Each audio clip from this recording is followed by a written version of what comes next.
Hi, and welcome back to our writing series. Today we're going to continue to talk about paragraph writing skills. So just before we get into today's new tip, I want to take about 30 seconds to review where we left off from last week because we're going to be adding on today.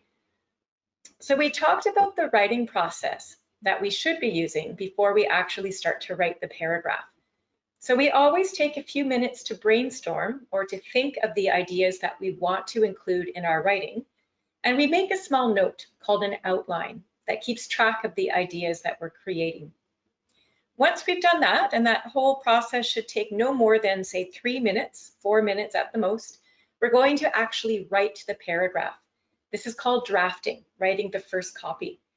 And after we've written it from beginning to end, we take some time to read it through and double check that all the writing is correct, the grammar is perfect, and that we have an organized and interesting response. So that's what we mean by revising and editing. So last week we started this topic. The question was, discuss one strength of your high school education. So together we created an outline, and the outline looked like this. We decided to use the variety of extracurricular activities that we participated in throughout high school to talk about all of the skills and values that we learned that shaped us into the person that we are today. So this is how we're presenting the strength of the extracurricular activities throughout our schooling experiences. So we are going to add on today the new lesson by using that outline that we created to write the first copy of our paragraph and then to revise. So we're just going to break that outline down part by part. So the topic here that you see on the screen is exactly what we wrote into the outline template last day. So we're really focusing again on a variety of extracurricular activities. We need to present this idea in the first sentence of our paragraph in a way that establishes it as a strength of our high school experience. This is what the question was asking. So when you're drafting, you want it to be as good as you can get it the first time through, but don't overthink it. Just get your ideas down first. There will be time to revise the language later. So we just start to write as best we're able. And maybe we come up with the topic sentence that says something like this. Participating in a wide variety of extracurricular activities during high school enriched my educational experience and shaped me into the person that I am today. Okay, so I feel that I've got a pretty good, strong focus there. I know what I'm going to talk about next. So remember, we had 3 different extracurricular clubs that we mentioned, as well as a list of those skills and values we learned, as you see here. So we have to now write in sentence form, and sometimes you'll be writing 1, 2, or even 3 sentences to really fully explain a detail in the middle of the paragraph. So we can try something like this. Participating in my drama club, for example, taught me to work as part of a team and to think quickly on my feet since sometimes things did not go as planned. I'm especially appreciative today for the public speaking skills I developed while performing on stage. Okay, as I read that through, I see there are a couple of words and phrases that aren't perfect, but I'm not going to worry about that yet. This is my first copy and I need to get it done before I can go back and start playing around with the wording. So I'll move on to my second example or my second supporting detail. Remember, each paragraph should have 3. So this one's all about the concert band, and I want to really indicate these values and show how they carry over to my current life today. So I might say, performing with the concert band also taught me teamwork, patience, and perseverance, since it took weeks to perfect our musical numbers. To this day, my appreciation of the arts continues to bring me joy. Okay, so far I think we're on the right track. We have one more example to add into this paragraph before we conclude. And this was the heavy one, all about Amnesty International. So let's see how we can take those keywords from the outline and include them into proper sentence structure, hoping again for some longer, complex ideas. Amnesty International gave me new global perspectives that I'd never considered before and established core values of compassion and empathy for others that continue to guide my interactions today. Okay, it's not perfect, but we're going to leave it as such and conclude. We'll come back to it in a minute.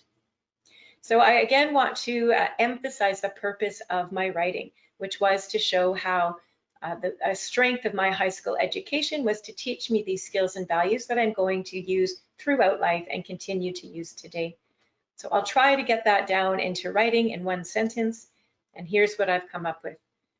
I am very fortunate to have had the opportunities to participate in such diverse extracurricular activities during my high school years, as the school skills and values that I learned continue to serve me positively in both my personal and professional life today. Oof, I can tell, even though this is a draft, that that's far too long and wordy. I'm not happy with my concluding statement, but I'm going to go back to the beginning of my draft as it's now complete, and I'm going to work through bit by bit until I polish it up. It's really hard to fix the ending of your paragraph until you see how the whole thing fits together. All right. So in a real situation, whether this was a test or whether this was a homework assignment you were working on at home, you would take the time to read this all the way through. You could highlight or circle words that you don't like, grammar errors that you need to fix, and just take note of where you'd like to make some improvements. That's the first step. So we're now into the revision process, step 3 on that writing process list. So I've highlighted in yellow here some of the ideas that I don't think represent my best work. And I do have a little bit more time now to polish this work up, so I'll take advantage of that to really maximize my score. So starting in the beginning, I rather liked my topic sentence. I think it states exactly what I need to say. So we say participating in a wide variety of extracurricular activities during high school enriched my educational experience and shaped me into the person that I am today. Yeah, I think that that represents the strength of the topic that I'm trying to discuss. So I'll leave it alone, I like it. But the next word, participating in my drama club, I noticed that I started my topic sentence with the word participating, and I've repeated it right away in the second sentence. I should be using a variety of vocabulary words in every response. I shouldn't be repeating myself. So I'll think of a different way to express participating. So in green here, this will represent my corrections. I'll change this to rehearsing with. That will work as well. So rehearsing with my drama club, for example, taught me to work as part of a team and to think quickly on my feet. I like the ideas, but I'm not happy with my language. This is rather informal, and I'm supposed to be writing academically. So I'd like to think of some higher level vocabulary words that can express these ideas. So if I'm working as part of a team, I'm collaborating with others. So maybe I can do something with that word collaborate. And if I'm thinking quickly on my feet, this is that idea of being spontaneous. That's a much stronger word to use in my writing. So let me try this. It taught me to collaborate with team members and to react spontaneously. That's much better. I like that a lot. Since sometimes things did not go as planned. Well, again, I've got a very vague idea here. Things doesn't tell me anything. I should never use that word in my writing. I will replace it with a stronger concrete noun. So let me try this.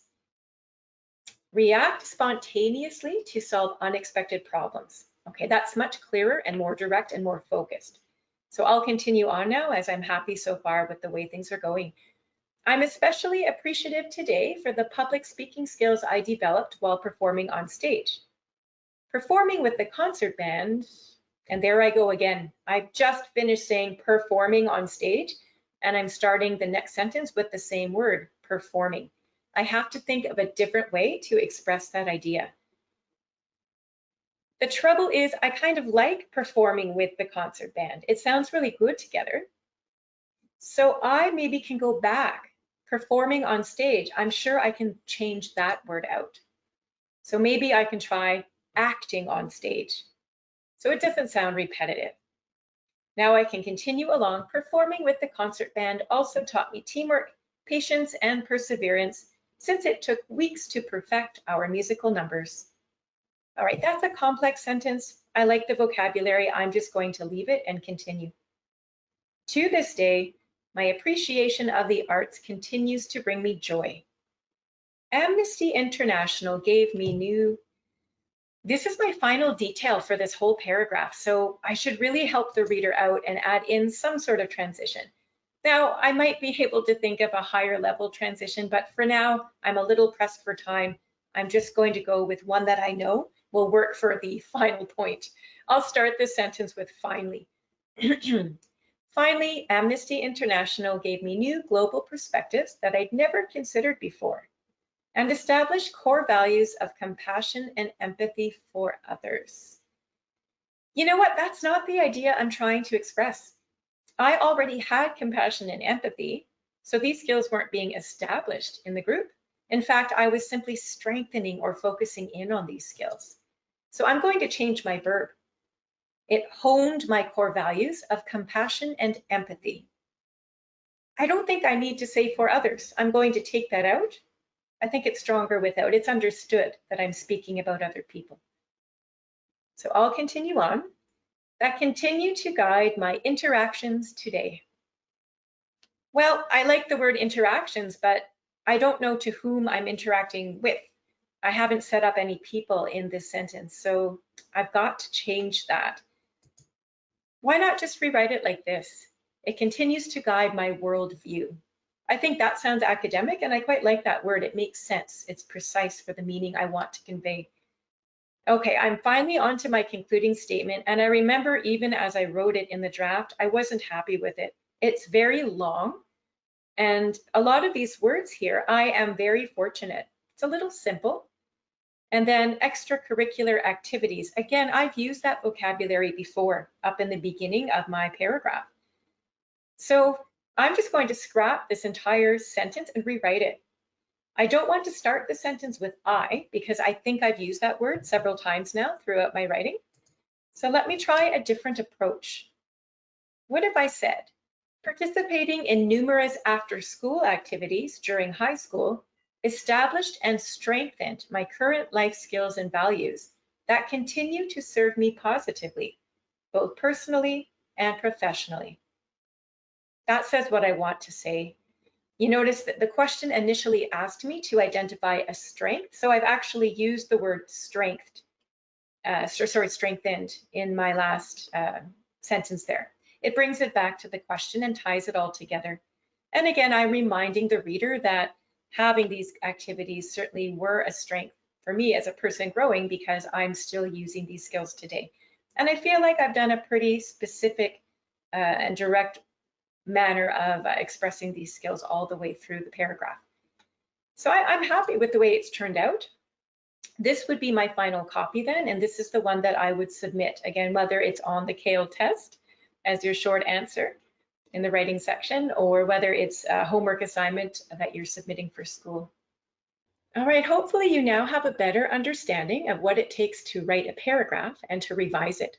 Join me next week as we start to look at the essay structure. See you then.